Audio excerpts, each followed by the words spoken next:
Welcome back to the deep dive. Today, we're diving into something huge in enterprise tech right now. Oh, yeah. What's on the docket? It's what some are calling the AI data platform derby. This really fierce race between Snowflake, Databricks, and oh, Microsoft Cosmos DB. Ah, yes. The big three, or maybe two plus one. It's about how your organization, how you listening, will build those next-gen AI data pipelines. Exactly. And we're basing this deep dive on a pretty thorough investigation from Data.news. They really dug into it. Right, and they framed it less as just, speed or features, and more about fundamental architectural philosophies clashing. Which brings up that question you hinted at. Is Cosmos DB even in the same race? Or is it playing a different game entirely? That's the core question, isn't it? Are we looking at a true three-way battle, or are their target users and goals fundamentally different? So that's our mission today, right? Cut through the marketing buzz, look at the real strengths. And importantly, the source highlighted some significant blind spots for each.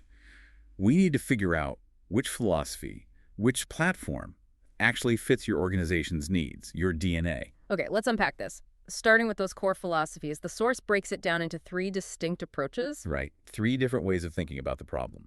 Let's kick off with Snowflake. They talk a lot about ZeroOps simplicity.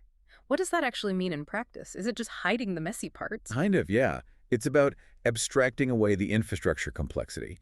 So your data engineers, ideally, spend less time managing servers and clusters. And more time actually using the data. Exactly. Their big strength is SQL-centric AI democratization. They're aiming squarely at BI teams, people who already know SQL. And the strategy. Tools like Cortex AI, Copilot, bringing AI to the data. Precisely.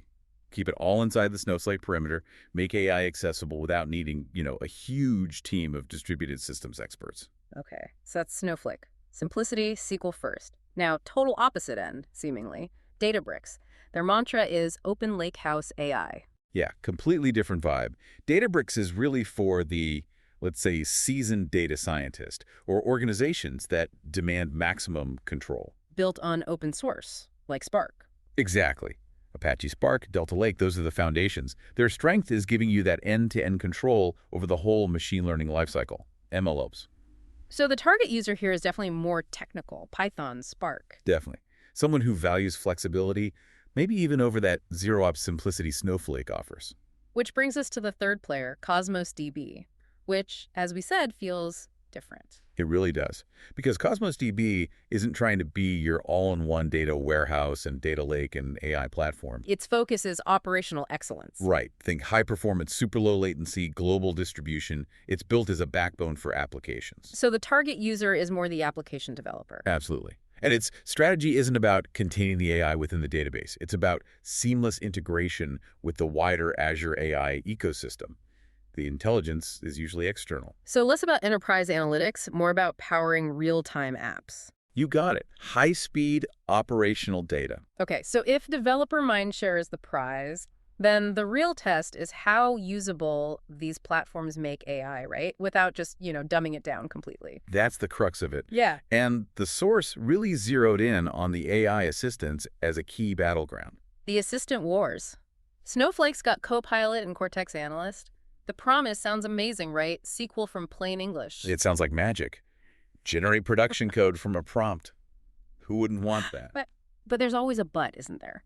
The source uncovered some serious issues. People finding Cortex AI functions very, very, very difficult to debug. What's going on there? It's that classic abstraction problem. When something is too much of a black box, You lose visibility. Exactly. These are token-based services. You don't get the usual performance metrics. You can't easily see why the underlying model messed up. So if it gives you a wrong answer, even confidently, you're kind of stuck. Pretty much. You can't easily tune it or trace the root cause. Plus, the source mentioned developers finding these AI functions do not scale like a typical function, makes iteration tough. Okay, that sounds potentially painful. You trade control for simplicity, but maybe too much control. That's the risk. Which leads us to Databricks. Their assistant seems designed to address that exact pain point. How so? Well, position it differently. It's less about magic code generation and more about helping engineers refine AI-generated drafts. It's editor-centric. More of a collaborator than a black box. Right. And crucially, it offers debugging tools.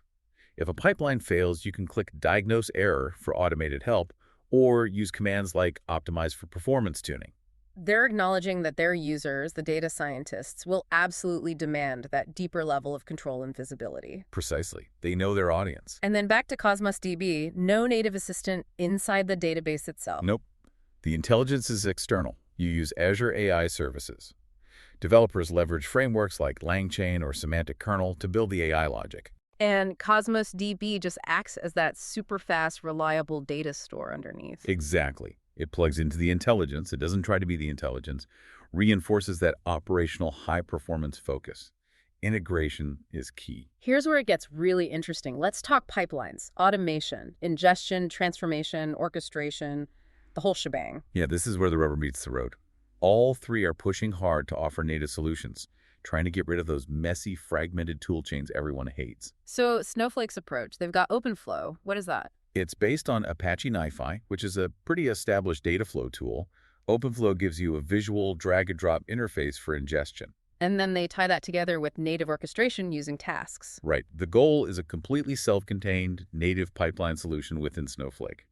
No external tools needed, ideally. Okay. Databricks. They use Lakeflow. How's that different? Lakeflow is more unified, and it leans heavily into a declarative approach. It combines connect for ingestion, declarative pipelines for the actual transformation, and jobs for orchestration. Declarative. That's the key term, isn't it? Why is that a big deal? It's a fundamental shift. Instead of writing step-by-step, imperative code saying how to transform the data. You just declare what you want the end result to look like, the business logic. Exactly. And the platform figures out the complex stuff, the scaling, the infrastructure management, the optimizations. It's potentially much more efficient for engineers. And they're embedding AI into those pipelines. Yeah, that's pretty cool. Scalable AI functions like affix grammar or aQuery that you can call directly from SQL or PySpark right in the middle of your data flow.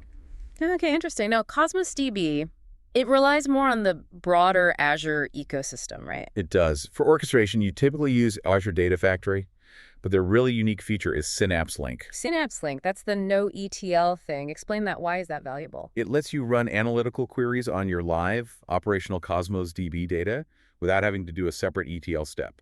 No extracting, transforming, loading into another system first. Cuts out a huge bottleneck. A massive one. But the real-time power goes even further with their change feed capabilities. Ah, the change feed. That's what enables those instant reactions. Precisely. Think of it like a live, near real-time stream of every change happening in your database. It lets you build event-driven workflows. So a change happens and it can immediately trigger, say, an Azure function. Exactly. For things like instant fraud checks, updating inventory the second an item sells, real-time personalization, it's incredibly powerful for operational scenarios.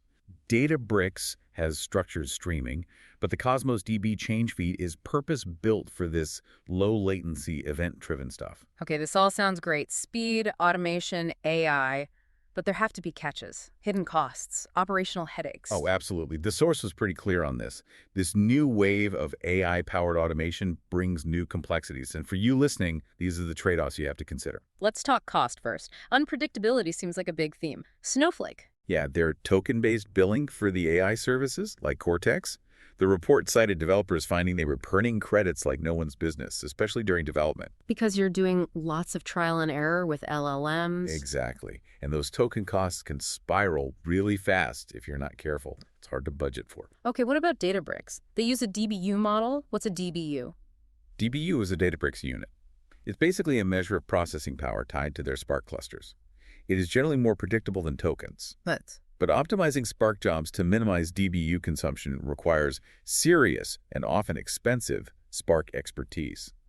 If your code is inefficient, you're just wasting pricey DBUs. So the hidden cost shifts to specialized talent. Right. And Cosmos DB serverless sounds flexible, but it has its own cost trap. It does. They build based on request units, RUS, a measure of throughput.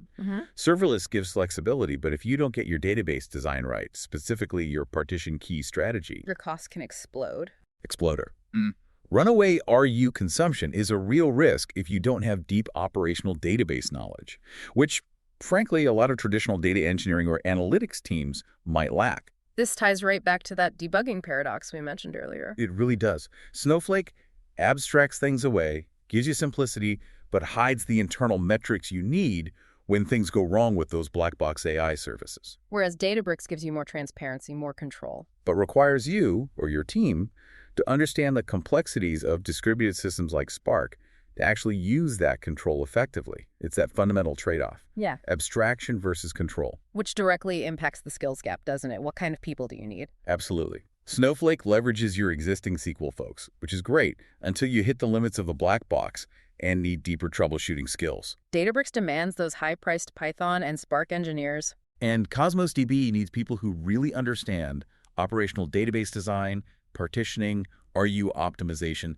plus the whole Azure ecosystem. That's often a completely different skill set from your typical analytics team. So choosing the platform is almost like choosing your talent pool and the associated costs.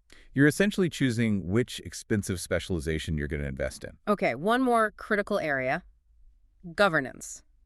As AI gets embedded deeper, making sure the data is right, access is controlled, models are fair, that becomes paramount. Non-negotiable.